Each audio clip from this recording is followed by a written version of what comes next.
This is McCook's, Mr. Bill. So honored to have you here. Once in a while, yeah, I'll complain about the high cost of drugs and medical care in this country. They take us to the cleaners. They'll want more in a week than we can save in a lifetime, without question.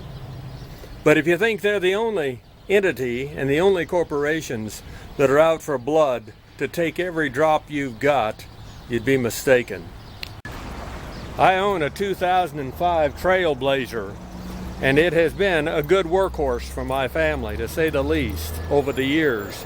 But be that as it may, it had a problem. You're looking at the problem, which is the gas gauge doesn't work. That's kind of important because I quite often let my gas tank get kind of low, especially when I'm short of money. And so, when it isn't working, I'm gambling, and the last thing I want to do is walk in the middle of the winter. So I need to get it fixed, not counting if wife would take it and make a run someplace. Definitely wouldn't want her running out of gas either. So I took it to the local dealer here in town, and he, with a straight face, said he wanted $900 to repair it. And I said, that can't be. And he said, well, it's all connected. The fuel gauge and the fuel pump inside the gas tank, it's all connected. You got to buy the whole thing. It's going to cost you $900.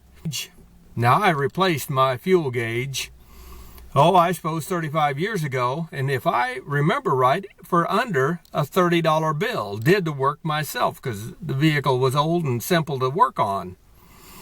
And he said, well, times have changed, and so has the price. And I said, surprise, surprise. And I said, well, is there any other options? He said, just drive it that way. He said, some people do that. And I said, that's a tad dangerous to do it, though. You're, driving blind when it comes to the fuel on that mindset. And things can go wrong.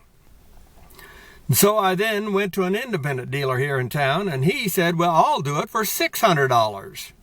Which is still a terrible price, but that's 33% cheaper than the dealer would do it for. Which is a fancy way of saying that dealer and everybody above him, they want to eat lobster and live in a second or third homes and have a jet plane. That's why that extra money's being charged. Again, a rich man doesn't get rich without taking more money than he should from a poor person, without question. So I had little choice, and I'm having the guy fix it that offered it for $600 to repair. It's a devastating thing to take right now, but at the same time, it's needed. But again, if you think the medical community is the only one that would like to take you to the cleaners in America, you'd be dead wrong.